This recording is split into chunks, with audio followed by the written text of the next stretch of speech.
Chapter 8. Life pretty much comes to a stop when a summer storm rolls in over northern Michigan. And one of those storms rolled in the next day. Dylan hadn't been able to sleep much that night anyway. He kept turning the story about Mad Cat Holly over in his head.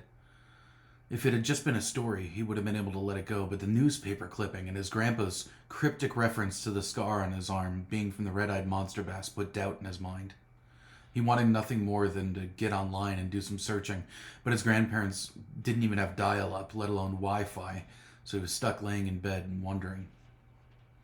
The rain started late, long after Grandma and Grandpa went to bed, and Dylan sat in his bedroom, staring out the window at the dark woods illuminated by occasional bursts of lightning that seemed brighter than he had ever seen, brighter than what seemed possible in real life. He played Atlas Quest for a while, and eventually drifted off reading a science book, specifically a chapter about different kinds of fish.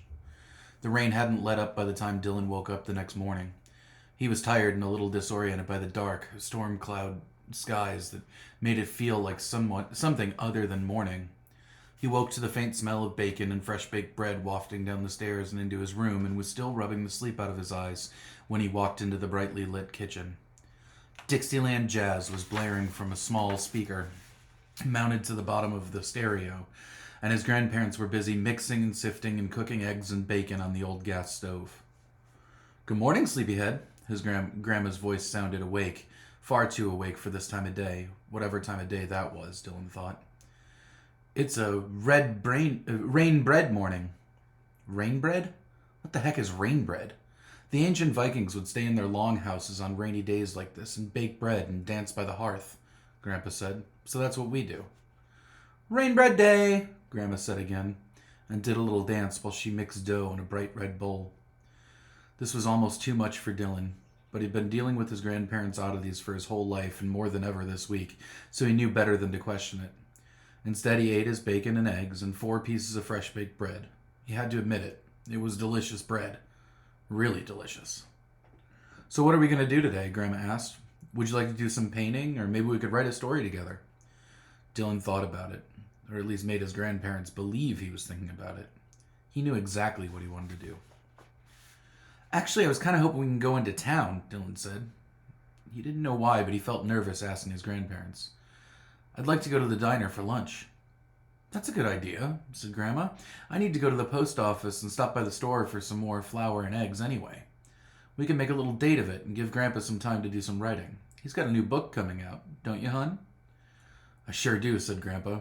"This one is about a planet populated by squid-like aliens who can do everything humans can, but they communicate telepathically." Dylan fought the urge to roll his eyes at the thought of such a ridiculous story. "Do you know what that means?" Grandpa asked. "Do you know what telepathic means?" Of course he did, Dylan thought. It meant to communicate with your mind, and it was about as scientific as Bigfoot. He nodded that he knew, and not wanting to offend his grandpa, added, "Sounds like quite a story." For the next hour, Grandpa went into detail about the plot and characters, and Dylan did his best to not be skeptical. His grandpa really was a good storyteller, and he had quite an imagination, but Dylan just couldn't get himself to engage. It was too far-fetched, no matter how much he loved the old man. The safest way to get to town is to drive around the mountain on the narrow blacktop roads, but Grandma didn't like that way. "It takes too long," she would say. "Besides, I like an adventure." And so they drove off-road, down a narrow, rutted dirt track where snowmobiles zoom in the winter. It wasn't just narrow, it was treacherously narrow, Dylan thought. They bounced down the road with branches of massive oak trees brushing the side of Grandpa's old truck.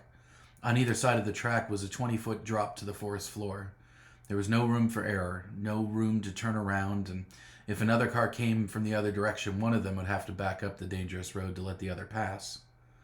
Dylan always held his breath when Grandma took this route to town.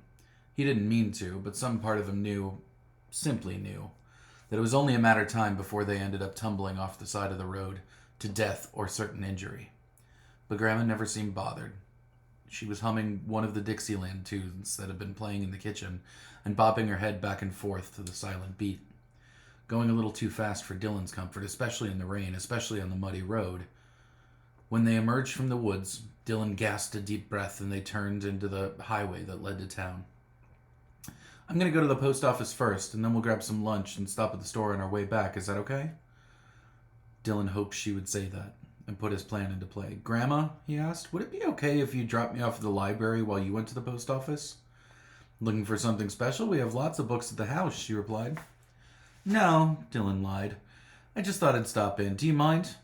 I don't see why not, she said, and when she dropped him off outside the library, she promised to be back in 15 minutes.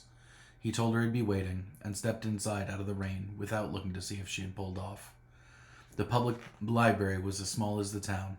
It was old and dark and smelled like moldy books. Dylan wasn't after a book.